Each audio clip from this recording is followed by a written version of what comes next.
As newly appointed captain of the Indian Test team, Shubman Gill set to lead the Indian side into the England tour. But just recently, in the last season of the Test IPL, he led his own team, featuring 5 other members of the current Test squad, into what looked to be a promising season. Everything was going amazing until it came crashing down at the very end. So what went wrong? Well, at the end of the league stage, with 9 wins and 5 losses, Gujarat had a record which usually would guarantee a top 2 seed. They were slightly unlucky and they did tail off at the end after being number 1 for a large amount of the tournament. But nevertheless, they were pushed under the pressure of the eliminators and they saw a first round exit against the Mumbai Indians. This was a memorable season by GT and they scripted history with their top 3. Starting off, you have the orange cap Sai Sudarshan with 759 runs, an average of 54 and a strike of 156. These are just marvelous stats, obviously won the Emerging Player Award, but just as an overall batsman, he was arguably the best and a close contender for MVP too. His record of 88 fours is the joint highest all time in IPL history. The way he was playing this IPL, you were sure that he's going to see a lot more time in India colours. That's already been evident with his recent Test call-up.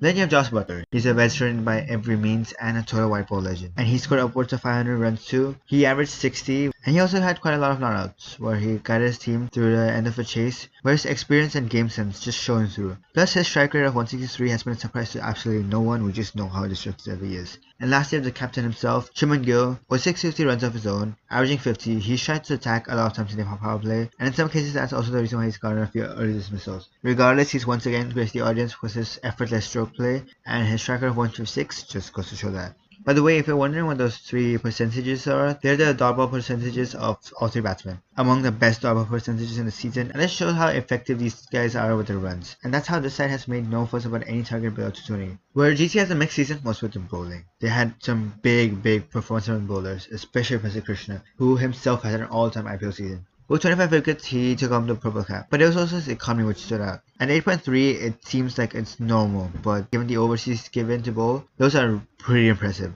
Add together the fact that he's averaging less than 20 runs at dismissal, and you have yourself a great bowler this season, who deservedly also has gotten his name pushed up in Indian team selections. Then you also have the first half seasons of Mohammad Siraj and Sai Kishore. Siraj was in fact GT's standout performer. He had 2 matches back to back, including one against RCB where he just demolished top orders. Then you also had Sai Kishore, who was really pushed for GT. He was given preference over someone who's an Indian regular like Washington Sundar, and he showed exactly why he got all the push. He was given tough overs, bowling a death even, and regularly pulled out wickets, while also being economically quite decent. And then you have the other end. I mean, Rashid Khan's downfall has to be studied. He's arguably one of the GOATs of T20 cricket, full stop. Somehow has completely fallen off with his recent injuries, and he's only picked up 9 wickets this season. He looked very hittable. Similarly, I think it's also been disappointing what Siraj has had. In the second half of the season, he's once again got returned to his usual form where he leaks a lot of runs. Even Sai Kishore was weirdly not pushed at all in the second half, and there were many games where he wasn't given overs. As soon as the lefty was on the crease, they were like hiding him away, which I think is a disservice to the kind of bowler he is.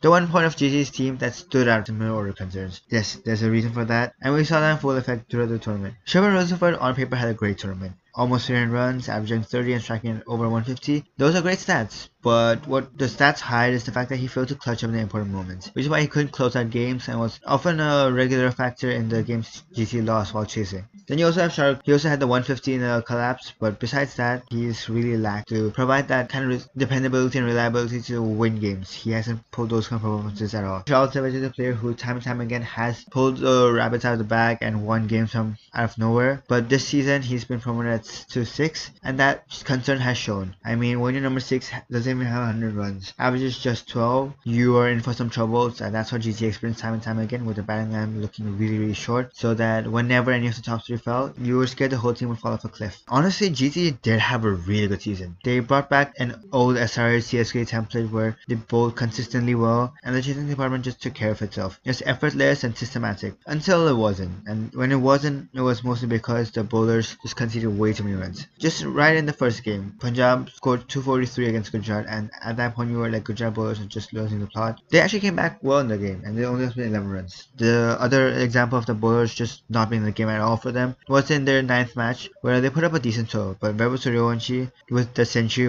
just took the game completely away from GT and destroyed what was not by any means a small target. They were just slight concerns until the last stretch of games for GT. In the 13th game, they conceded 235 against LHG. While chasing, everyone just hit their way out. They got caught somewhere or another with scoreboard pressure. They still lost by 33 runs. And you can't blame the batsman, honestly. When you concede over 230, you usually lose the match completely on the bowlers. But then you go to the 14th match too. And this time around, it's CSK who gets 230. Again, everyone GC just tries to hit because of scoreboard pressure. And they collapse once again. They only get to 147. Now, the important match, the eliminator against Mumbai Indians, it's time for GC to get back on track. Once again, Mumbai got 228. So basically 3 games in a row. These are the 3 most important games, by the way. Gujarat Islands conceded 230, 230, 230, more or less.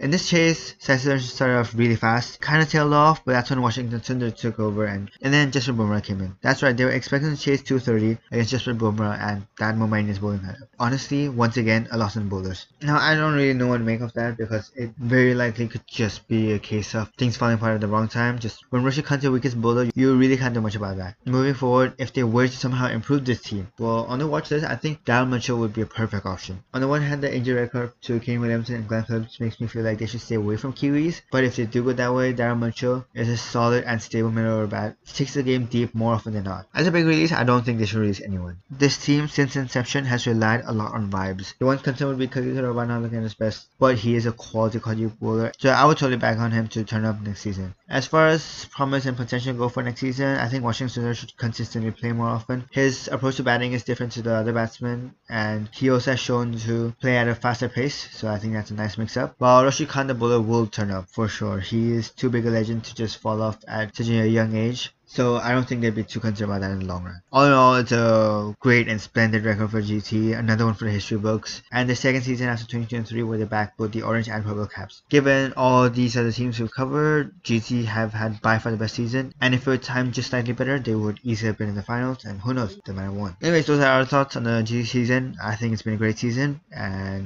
let us know what you think down in the comments. If you like this video, don't forget to like, share, and subscribe, and as always, thanks for watching. We'll see you next time.